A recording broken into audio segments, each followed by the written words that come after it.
नक्कीच आदरणीय शरदचंद्रजी पवार साहेबांनी ही जी एक अत्यंत महत्त्वाची बैठक घेतली, यामध्ये काही महत्त्वाचे निर्णय जे घेण्यात आले, म्हणजे सरकारचा जो 100 दिवसांचा जो कार्यक्रम आहे, 100 दिवसांचं जे टार्गेट होतं, याचं एक ॲनालिसिस करणारी टास्क टीम आणि याच्यावर बारकाईने लक्ष ठेवणारी एका टीमचं खरं तर यामध्ये पूर्ण ठरवण्यात आलं.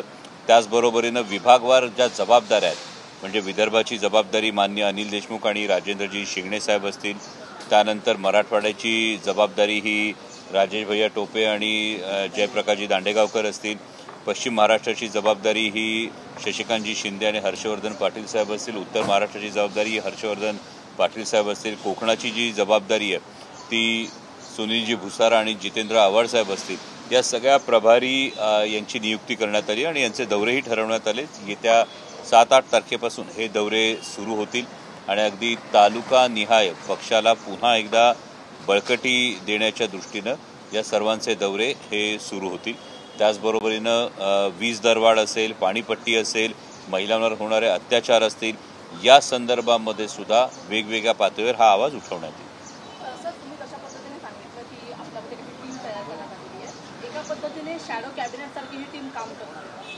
शॅडो कॅबिनेटची ही गरज आहे, कारण आज सत्तेत बसलेल्या महायुतीमधल्या 3 पक्षांमध्ये एक वाक्यता आहे असं वाटत नाही. म्हणजे जर महाराष्ट्राच्या मंत्र्यांना त्यांची OSD नेमायचीच जर परवानगी मिळत नसेल, तर अनेक मंत्र्यांच्या मनातही हा असंतोष आहे की आपल्याला काम करायला खरोखर मोकळीक आहे का, हा प्रश्न पहिला निर्माण होतो. कालही स्वारगेटच्या दुर्दैवी घटनेनंतर जर गृहराज्यमंत्र्यांचं इतकं बालिश आणि उथळपणाचं विधान जर समोर येत असेल, तर नक्कीच राज्याला योग्य कारभारासाठी अशा शॅडो कॅबिनेटची नक्कीच गरज भासेल.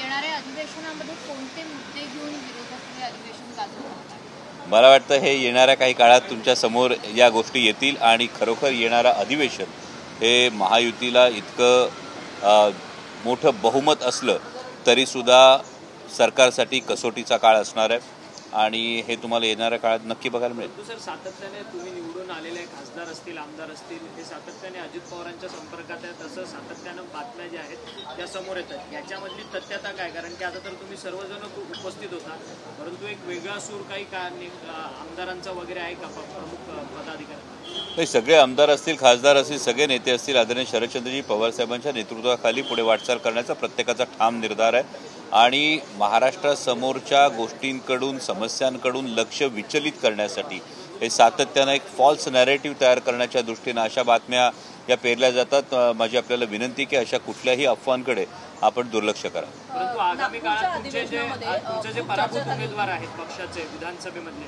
ते मात्र अजित पवारांच्या गळ्याला मोठ्या प्रमाणात लागताना पाहायला मिळत आहेत. ते ही पडझड कशी रोखणार पक्षाची? म्हणजे एखादा पक्ष कमकुवत असेल तर त्यांच्याकडे या गोष्टी ची गरज असते किंवा वेकन्सी असते. तर मला वाटतं आपल्या प्रश्नामुळे हा असा काहीतरी एक वेगळा रोग हा एखाद्या पक्षावर होऊ नये. परंतु महत्त्वाची गोष्ट ही आहे की ही पडझड होणार नाही याचा आम्हाला प्रत्येकाला ठाम विश्वास आहे. कारण महाराष्ट्राच्या राजकारणामध्ये महाराष्ट्र सरकारची जर आत्ताची कामगिरी बघितली तर ही कामगिरी निश्चितच निराशाजनक ही कामगिरी आपल्याला समोर येताना दिसते. कायदा आणि सुव्यवस्थेचे प्रश्न असतील, रोजगाराचे प्रश्न असतील, ज्या मोठमोठ्या गुंतवणुकीचे वादे हे आपल्याला करण्यात आले, त्याचं मूर्त रूप काय आहे, या अनेक प्रश्नांची उत्तरं महाराष्ट्राच्या जनतेला हवी आहेत आणि त्यामुळे महाराष्ट्राची जनता ही सुज्ञ आहे. त्यामुळे कुठल्याही राजकीय पक्षात फार मोठी पडझड होईल असं मला वाटत. नागपूरच्या हिवाळी अधिवेशनामध्ये विरोधी पक्ष नेत्याच्या निवडीसंदर्भातली मोठी चर्चा झाली होती. मात्र महाविकास आघाडीच्या तिन्ही नेत्यांमध्ये किंवा पक्षांमध्ये एकवाक्यता पाहायला मिळत नाहीये. मागच्या काही दिवसामध्ये जी विधानं झालेली आहेत त्याच्यामध्ये सुद्धा विसंवाद पाहायला मिळतोय. येणारा पुढचा काळ, निवडणुकीचा काळ कसा? नक्कीच पुढच्या अधिवेशनाच्या पूर्वी या संदर्भामधली जी कोऑर्डिनेशन बैठक आहे ही झाल्यानंतर या संदर्भातला निर्णय नक्कीच घेतला जाईल. येणाऱ्या निवडणुकांचा काळ आता 4 मार्चला जी सुनावणी आहे, या 4 मार्चला जी सुनावणी पुढे ढकलण्यात आली त्यानंतरचे अनेक गोष्टी आणि अनेक निर्णय हे आपल्या समोर येतील. या संदर्भातच त्याची समन्वयाची जी बैठक होईल, या बैठकीनंतर तो निर्णय आपल्या समोर येईल. विरोधी पक्ष नेताच हे सुद्धा अधिवेशन पार पडेल, गेलं अधिवेशन पार पडले. अशी महाराष्ट्रालाही अपेक्षा नाही आहे. त्यामुळे शक्यतो सरकारनं सुद्धा या संदर्भामध्ये जी मागणी ही विरोधी पक्षांकडून केली जाईल त्याचा आदर हा सरकारकडूनही किती केला जाईल हे बघणं गरजेचं आहे. महाविकास आघाडी सादर केलेला आहे. काही इंटरनल चर्चा झाली आहे का महाविकास या संदर्भातलीच ती जी इंटरनल चर्चा आहे ती अंतिम त्याची चर्चा झाल्यानंतर त्याचा प्रस्तावही आपल्या समोर येईल. महाविकास आघाडी महाविकास आघाडीमध्ये उदासीनता आहे का? कारण की ज्या पद्धतीने तुमच्या बैठका होतात त्यात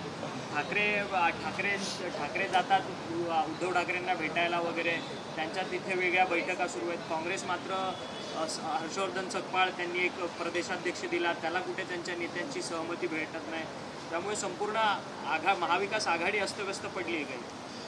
नाही, मला असं वाटतं की महाविकास आघाडी नक्कीच अस्ताव्यस्त नाही, परंतु उलट महायुतीमध्ये जी अस्वस्थता आहे, म्हणजे इकडच्या अस्ताव्यस्ततेपेक्षा महायुतीतली अस्वस्थता आहे ती जास्त हायलाईट करावी असं मला महत्त्वाचं वाटतं. की जर सरकारमधले मंत्री बाहेर येऊन वेगवेगळी विधानं देत असतील, बीडसारखं प्रकरण असेल, संतोष देशमुखांच्या हत्या प्रकरणासारखं प्रकरण असेल, परभणीसारखं प्रकरण असेल, कायदा आणि सुव्यवस्थेची प्रकरणं असतील, हे असं असताना राज्याचे मंत्रीच त्यांची अस्वस्थता जर जाहीरपणे बोलून दाखवत असतील तर इकडच्या अस्ताव्यस्ततेपेक्षा महायुती सरकारमध्ये अस्वस्थता ही जास्त महत्त्वाची असं मला वाटतं. सर, आज आमदार रोहित पवार पक्षाच्या बैठकीला उपस्थित नव्हते. काही कारण त्यांच्या पूर्वनियोजित कार्यक्रमामुळे ते परदेशात आहेत तशी कल्पना त्यांनी आधीच दिलेली होती. त्यामुळे याविषयी आता वेगळे काहीतरी संदर्भ काढण्याची आवश्यकता नाही. सातत्याने ते पक्षांच्या बैठकांना गैरहजेरी होताना पाहायला मिळाली. नाही, मला असं वाटतं गेल्या वेळी याच ठिकाणी ते स्वतः बसून त्यांनी आपल्याशी संवाद साधला.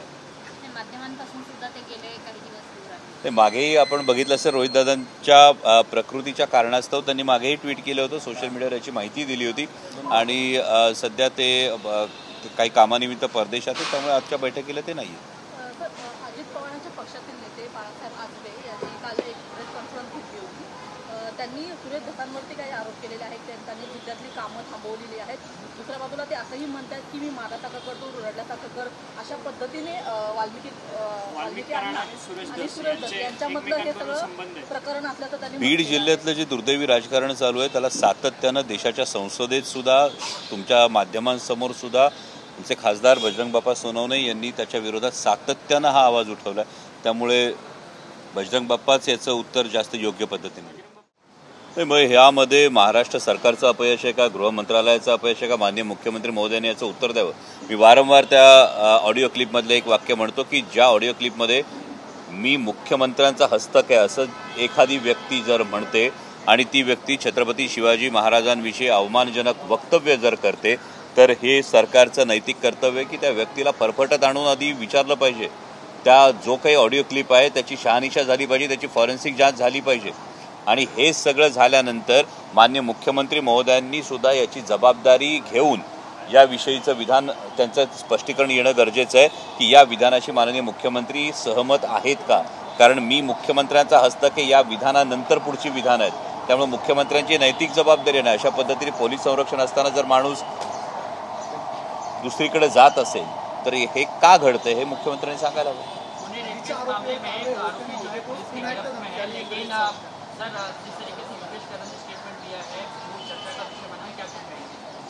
मुझे लगता है योगेश कदम जी ने, माननीय मंत्री जी ने जो स्टेटमेंट दिया वो स्टेटमेंट बिल्कुल अशोभनीय था.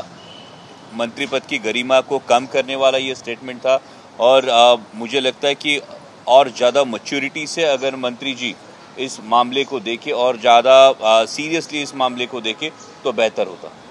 कर्नाटक और महाराष्ट्र को लेकर जो एसटी बस का विवाद है, सीमा विवाद पहले से एसटी का विवाद बढ़ता चला जा रहा है. सेवाएं जो है अभी भी रुकी हुई है, क्या करेंगे? जी, सीमा विवाद के मामले में केंद्र को हस्तक्षेप करना चाहिए और दोनों राज्यों को राहत मिले. और मोस्ट इम्पॉर्टेंट इज़ कि बेळगाव कर्नाटक ये जो पूरा सीमा प्रश्न है, मतलब बिदर भालकी बेळगाव या सहित संयुक्त महाराष्ट्र होने की जो मांग है, तो इस मांग पे सरकार को विचार करना चाहिए. और ताकि ये जो सीमा भाग है, जब से संयुक्त महाराष्ट्र की मांग हो रही है 1960 से, ये लोग अपने न्याय मिलने की प्रतीक्षा में, तो उन्हें न्याय मिलना चाहिए, यही हमारी मांग है.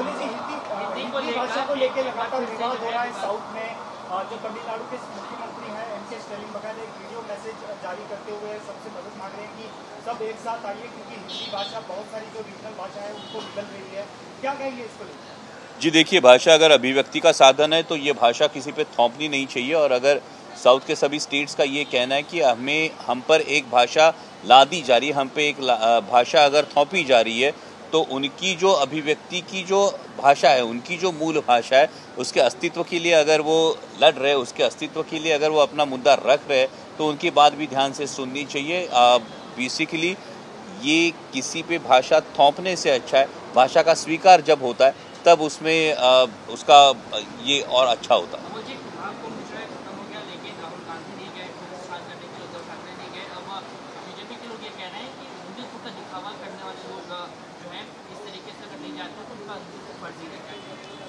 शायद बीजेपी के लोग वो कहानी भूल गए जो पुराणों में कही जाती थी कि शंकर भगवान जब बैठे थे और दोनों बेटों में, कार्तिकेय और गणपति बापा में एक होड़ लगी थी कि कौन पृथ्वी प्रदक्षिणा पहले करेगा। तो कार्तिकेय पृथ्वी प्रदक्षिणा करने गए, लेकिन गणपति बापा ने अपने माँ बाप को ही सिर्फ प्रदक्षिणा की। और बाद में पुराणों में तो ये कहानी कही गई है कि फिर गणपति बापा भी जीत गए। तो अगर गणपति बापा जीत गए तो हिंदुत्व सिद्ध करने के लिए महाकुंभ जाने की ज़रूरत है। ऐसा अगर बीजेपी के लोगों को लगता है तो मुझे लगता है उससे ज़्यादा हिंदुत्व अपनी मातृभूमि की, अपने माता पिता की सेवा करने में भी है। अगर ऐसा कोई मानेगा तो क्या बीजेपी के लोगों को इस पर आपत्ति है? Thank you. चलो।